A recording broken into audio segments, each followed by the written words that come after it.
The fastest way para ma-fail ka sa social media is if you start thinking na alam mo na lahat.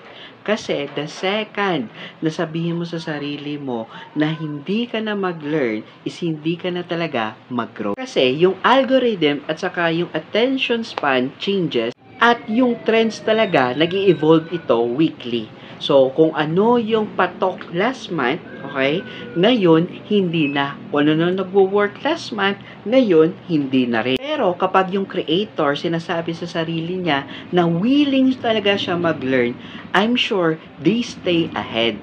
Bakit? Ito yung tatlong rason. First, nag-a-adapt sila ng mabilis. So, gumagamit sila ng mga bagong hooks, formats, edits, at saka gumagamit sila ng totoong data. Second, ina-avoid nila yung tinatawag na ego traps. So, hindi sila convinced sa isa lang na viral video. Yung ginawa nila is nagtututo pa rin sila at ina-apply kung ano yung natututunan nila.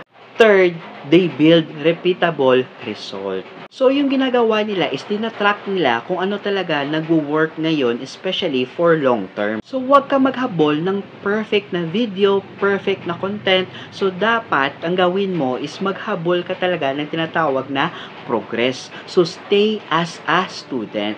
So, kung meron ka nakuha sa value sa video na to, huwag mo kalimutan i-follow mo ako for more video like this.